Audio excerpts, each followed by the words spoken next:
عقائد کے بارے میں اللہ رب العزت نے آیات نازل فرمائی ہیں، کن کن چیزوں کا عقیدہ رکھنا ضروری ہے۔ اپنی وحدانیت کے بارے میں آیات نازل فرمائی ہیں، اپنے وجود پہ جو نشانیاں ہیں، اللہ کے وجود پہ جو نشانیاں وہ آیات نازل فرمائی ہیں۔ ایسی آیات جو انبیاء کرام کے نبوتوں اور رسالتوں پہ دلالت کرتی ہیں وہ آیتیں نازل فرمائی ہیں۔ اسی طرح جو قیامت والے دن کا عقیدہ ہے اس پہ جو آیت دلالت کرے وہ آیت نازل فرمائی ہیں۔ امامت کے بارے میں تو یہ مکی صورتوں کا جو امتیاز ہے وہ یہ ہے کہ اس میں عقائد کے بارے میں آیات نازل ہوئی ہیں۔ وجہ اس کی کیا ہے؟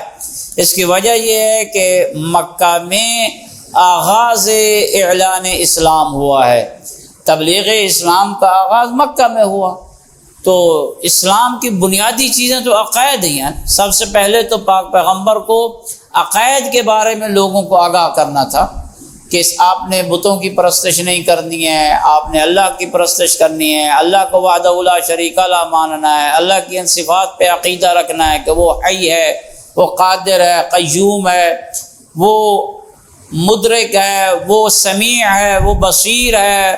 یہ صفات جو اللہ کی ہیں ان پہ لوگوں کو جو ہے وہ وادار کرنا تھا اور ان کا عقیدہ ان چیزوں پہ راسخ کرنا تھا۔ تو اس لیے مکہ میں جو 13 سالہ پیریڈ پاک پیغمبر نے گزارا ہے ہجرت مدینہ سے پہلے ان آیات مکیہ میں عقائد کی باتیں ہیں۔ یہاں سے ایک اور بات بھی کشف ہوتی ہے، واضح ہوتی ہے میرے طلباء دوستوں کے لیے یا تمام مومنین کے لیے جو تبلیغی کام سر انجام دینا چاہتے ہیں یا بچوں کو اپنے گھروں میں تبلیغ کرنا چاہتے ہیں، پہلے نماز کی طرف نہ لائیں، سب سے پہلے ان کا عقائد ٹھیک کریں، ان کو عقائد کی تبلیغ دیں، اصول دین بتائیں، فروع دین بتائیں، اللہ کے وجود پہ دلیل بتائیں، اپنے بچے کو پہلے عقائد سکھائیں۔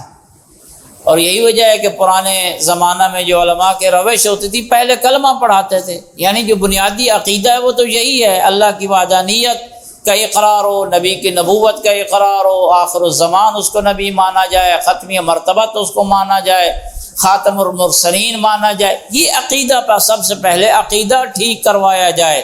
لہذا مبلغ حضرات جو جائیں گے محرم الحرام میں تبلیغ کرنے یا عید الاضحیٰ پہ تبلیغ کرنے جائیں گے، چھٹیاں ہو رہی ہیں ہمارے طلباء کو،